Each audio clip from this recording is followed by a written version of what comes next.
Hola, buenos días, bienvenidos al curso online de español. Me llamo Carlos Izquierdo Tobías y soy exprofesor visitante de Jamia Millia Islamia en Nueva Delhi. Ahora nos encontramos en el módulo 27 del paper Historia de la Literatura Hispanoamericana 2. En este módulo vamos a hablar de Jorge Luis Borges, Adolfo Bioy Casares y la literatura fantástica. La obra del argentino Jorge Luis Borges es considerada una de las más logradas de la literatura hispanoamericana del siglo XX. Su influencia no se limita al área hispanohablante, sino que ha llegado a influir en numerosas tradiciones literarias en una infinidad de lenguas. Entre los méritos de su escritura se encuentra su absoluta novedad en el panorama literario hispanoamericano y en la forma en que la misma nos hace imaginar la literatura de formas completamente inesperadas. Borges creó una nueva literatura y además un corpus imaginario de libros en los que se inventó a sí mismo como autor y lector de todos ellos. Borges escribió cuentos, poesías y ensayos que aparecen conectados en su obra con un sistema de correspondencias y ecos. Oviedo opina que la obra del argentino está formada por fragmentos, ya que incluso los libros dedicados a un solo tema, como por ejemplo el libro Leopoldo Lugones, está formado por una compilación de piezas breves. La brevedad es una de las características esenciales de su obra. Es quizá por ello que no escribió novelas. Como indica en el prólogo de Ficciones, citado por Oviedo, desvarío procedimiento es simular que esos libros ya existen y ofrecer un resumen, un comentario. Jorge Luis Borges nació el 24 de agosto de 1899 en Buenos Aires. Pasó su infancia en un ambiente bilingüe castellano-inglés, donde además se valoraba la literatura. Su padre era abogado, profesor y escritor. Los Borges viajan a Europa en 1914, visitan Londres y París y se instalan en Suiza. Jorge Luis aprendió allí latín, francés y alemán, de modo que pudo leer a autores como Voltaire, Glauber, Heine y otros, aunque su pasión fue la literatura en inglés de Carlyle, Chesterton, Wells, Mark Twain y muchos otros. Lee todo lo que puede, incluso la 11ª edición de la Enciclopedia Británica que influyó en su escritura. La familia viaja a España en 1919, donde Jorge Luis colabora con las revistas Grecia, Cosmópolis y Ultra y conoce a Gómez de la Serna y Rafael Cansinos Asens. En 1921 la familia regresa a Buenos Aires. Aunque Jorge Luis Borges viajaría después a Europa varias veces, Buenos Aires se convirtió desde aquel momento en el centro de su creación literaria. Borges describe en poemas su país redescubierto, tanto los suburbios de la urbe como el mundo gauchesco de la Pampa, con la imaginería ultraísta, mientras colabora con revistas de vanguardia como Proa, Prisma, Martín Fierro y Nosotros. El ultraísmo comienza a remitir hacia 1930, dejando paso a un estilo que ya tiene la textura por lo que lo reconocemos, pasmosa precisión, incesante capacidad de ver lo nuevo en lo viejo, sutil ironía, riguroso dominio de su propia voz, cualquiera que sea el género o el tema. La primera fase poética de Borges engloba Fervor de Buenos Aires, Luna de enfrente y Cuaderno de San Martín. Aquí vemos cómo Borges ya juega con la idea de que el mundo es una invención y que el objeto de la mente no es buscar la verdad, sino especular. En estas obras el escritor también insiste en su condición de poeta argentino mientras explora el suburbio y sus particularidades. Con el tiempo, su obra se concentra menos, aún sin rechazarlos, en la inflexión criolla y el impresionismo visual de sus metáforas ultraístas para concentrarse en crear un mundo cuyo lirismo reposa en el procesamiento o interiorización de sus lecturas filosóficas, teológicas o literarias que le permiten pensar en los ciclos del tiempo, los misterios del recuerdo y el sueño, la sensación de ser otro o no ser nadie, la visión o la negación de Dios, la edad y la lúcida certeza de la muerte, etc. A partir de la década de los 40, los poemas que van apareciendo en 1943, 1954 y 1958 muestran un alejamiento de la estética vanguardista y un interés por la serenidad conceptual y la sencillez expresiva. Podemos destacar aquí los poemas La noche cíclica, Poema conjetural y Límites. Su poesía también aparece en obra poética, en misceláneas como El Hacedor o en los volúmenes de Antología Personal. También en los años 20 comenzó su obra ensayística con Inquisiciones, El tamaño de mi esperanza o El idioma de los argentinos. Estas son obras parroquizantes que reflejan las preferencias estéticas del autor en esa primera época. De su segunda etapa son Discusión, Historia de la Eternidad y otras Inquisiciones. Los ensayos de Borges introdujeron en las letras hispanoamericanas una cultura antigua y moderna que abunda en libros orientales, místicos y filósofos de la antigüedad, cabalistas y gnósticos judíos olvidados, poetas franceses, pero sobre todo en autores ingleses que son el centro de su biblioteca personal. Borges puso tanto de sí mismo en la interpretación de las obras de esos autores que no solo se apropió de las mismas, sino que las reinventó. El argentino creó su propia biblioteca a partir de fuentes reales. Su método argumentativo aparece descrito por José Miguel Oviedo de la siguiente manera: el planteamiento de una teoría o cuestión problemática de índole literaria, filosófica o cultural, el resumen de las variantes interpretativas que esa cuestión ha tenido a lo largo del tiempo, la demostración de algún error lógico que las invalida, el examen de las alternativas que el asunto ofrece, incluyendo la suya, y la sospecha de que todas ellas incluyen una falacia. El agnosticismo y el escepticismo filosófico de Borges son el trasfondo de esta pura operación intelectual que contiene un comentario irónico sobre las leyes del conocimiento humano y su principal instrumento, el lenguaje. De 1933 son los primeros relatos del argentino: Hombre de la esquina rosada, El espejo de tinta y El impostor inverosímil, Tom Castro. Todos tienen en común el hecho de que cuentan historias de otros, presentándose así Borges, aunque falsamente, más como lector que como autor. Los dos últimos títulos aparecieron incluidos en Historia de la infamia.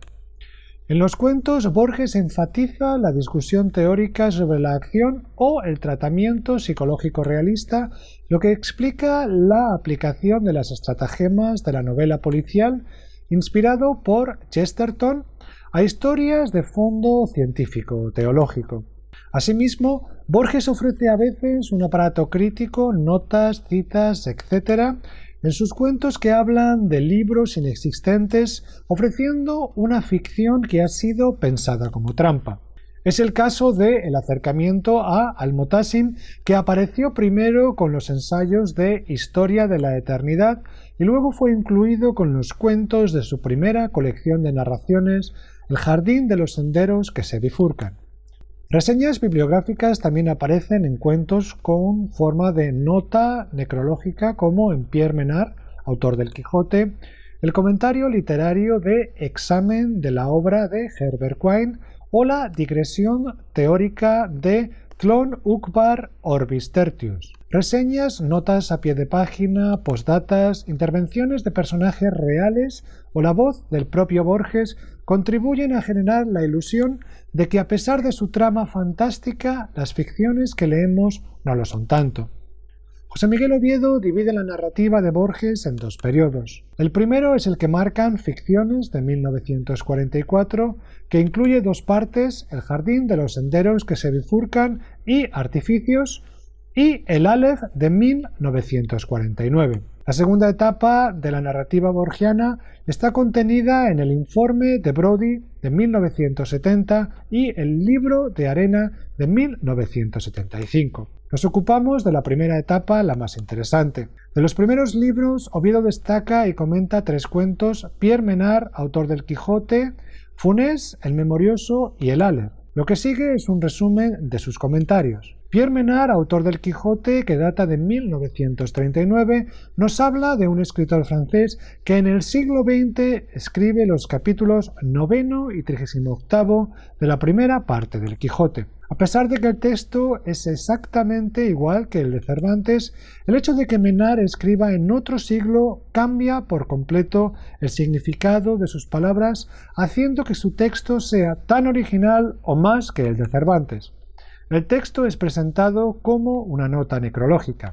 Oviedo nos recuerda que en 1938 Leopoldo Lugones se había suicidado y había fallecido el padre de Borges. El escritor que nos ocupa parece estar aludiendo en su cuento al debate que la muerte de Lugones provocó. Asimismo, cuando Borges describe la admiración que Pierre Menard había logrado en vida, añade que aquella se basa en obras menores cuyo contenido, por cierto, parece estar parodiando la obra de múltiples intereses de Lugones. El cuento se centra entonces en la obra invisible de Pierre Menard, su Quijote, y que es la que realmente da fe de la grandeza del escritor francés. Menard reescribe el Quijote palabra por palabra, pero genera un texto que en su propio horizonte histórico tiene significados completamente diferentes. Borges juega aquí con la idea de que toda lectura o escritura es una reinterpretación, una apropiación de un texto de otro. Menard reescribe el Quijote palabra por palabra, pero genera un texto que en su propio horizonte histórico tiene significados completamente diferentes. Borges juega aquí con la idea de que toda lectura o escritura es una reinterpretación, una apropiación de un texto de otro. Funes el Memorioso nos habla de un hombre, un gaucho oriental, que tras un accidente ya no consigue dormir y de este modo su capacidad de memoria aumenta hasta extremos inhumanos. Definida por Borges como una metáfora del insomnio, el cuento nos habla del infinito y del caos y de los esfuerzos de la mente por crear sistemas, números o el lenguaje, que organicen el conocimiento. Como muestra Borges en este relato, estos sistemas son más que insuficientes. No solo le costaba comprender que el símbolo genérico perro abarcaba tantos individuos dispares de pequeños tamaños y diversa forma, le molestaba que el perro de las 3 y 14, visto de perfil, tuviera el mismo nombre que el perro de las 3 y cuarto, visto de frente. 2 o 3 veces había reconstruido un día entero, no había dudado nunca,